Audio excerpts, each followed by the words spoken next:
Hi, I'm the Lockpicking Cuber, and in this video I'm going to have a look at what look like fairly normal Rubik's Cubes, but actually each of these has a secret that it's hiding. These are all safes or treasure chests or whatever you want to call them. So let's start by looking at this one, the biggest one. This looks like a 5x5 Rubik's Cube, but actually as soon as you pick it up you can tell it's not because it doesn't turn. Some of the layers turn, just these three layers in the middle here between the red and the orange faces, but the rest of it doesn't turn.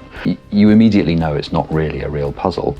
In order to solve it, you have to turn this layer 1 turn, this layer 2 turns, this layer 3 turns, and then it opens up and you can store whatever you like in there.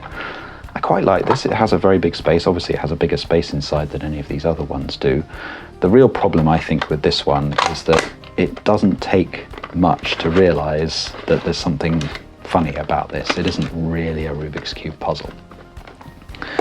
The second one that I wanted to look at is this one. This is made by Mefferts and designed by Oscar van Deventer, the famous puzzle designer. It's called Oscar's Treasure Chest. And the idea with this one is it's a fully functioning Rubik's Cube. You can scramble it and solve it in exactly the normal way.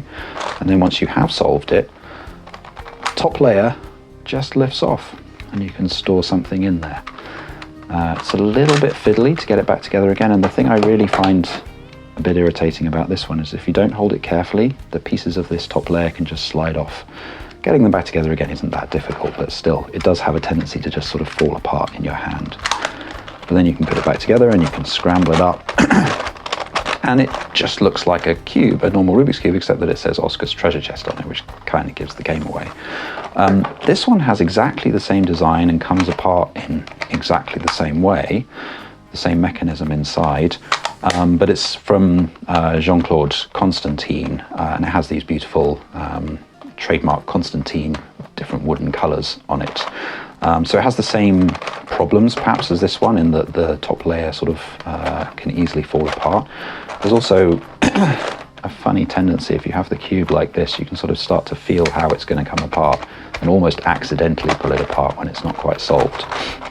I actually found when I was solving this one, as you were getting closer and closer to it being solved, it would get more and more into a sort of deforming state. It didn't quite feel right. And now finally I wanted to look at this one. This is made by a company called Yushin, which is a Chinese company. They have their Yushin sticker on here.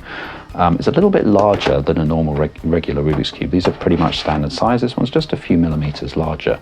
But other than that, it looks and feels exactly like a regular Rubik's Cube. But again, once you've solved it, which I'll just do quickly now, it has this safe mechanism built in.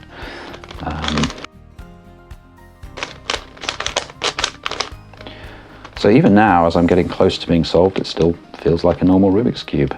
It behaves like a normal Rubik's Cube as well. But once I've got it solved, even now it doesn't come apart. I actually, when I received this, I thought, they've sent me the wrong thing. This is not a treasure chest, this is just a slightly randomly large cube.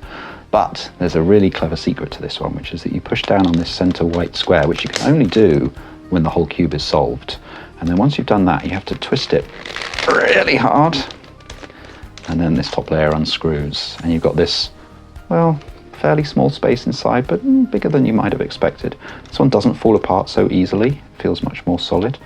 The thing that's a little bit uncomfortable about this one, and I've seen some people give it bad reviews for this, is that to get it back to its normal state, you have to twist it really hard. Oh, and it feels like it's going to break. And then it pops this center square back out. But actually, of all of these, this is my favorite one. The reason it's my favorite one is because it feels and acts like a normal Rubik's Cube. You can solve it quite quickly. It even corner cuts a little bit. Oops, it's not a very good example of corner cutting. It does corner cut, not a huge amount. This doesn't corner cut even a tiny bit. It's extremely rigorous in its requirements of you. And it feels kind of uncomfortable and clunky to solve. This one's very much like this, but it is kind of beautiful. This is the sort of thing I just like to have on my shelf, and it has the advantage that it doesn't have any label on it saying that it's a treasure chest like this one does. In terms of price, it's actually quite surprising. So the most expensive one by far, perhaps not that surprising, is this one. This one cost £40. I got it from a company called JP Games, but you can find it online in various other places. It's called a Holztresor, which I think means wooden safe, which makes sense. I'll put a link below and a description. This one you can get online. It costs about £20, which is kind of expensive for what it is, but it's made by Rubik, so it comes with the Rubik's branding. The Oscars one I got from Amazon. It cost £25. This one was by far the cheapest one. I got this from Speedcube Shop, which is a pretty good online cubing shop, and it cost $13 plus postage, so significantly cheaper than any of the others. So I really do recommend this one. I think it's really nice, as long as you can get used to the way that you have to turn it to open it and close it. You have to press really quite hard on that button to get it to stay down, and then you have to be willing to do what feels like you're about to break it to get it to open. It takes a real effort. And then when you screw it back together again, there's this last step where it really feels like it's not going to go, and you have to have a really solid click to get it to close. But other than that, I'd say it's great.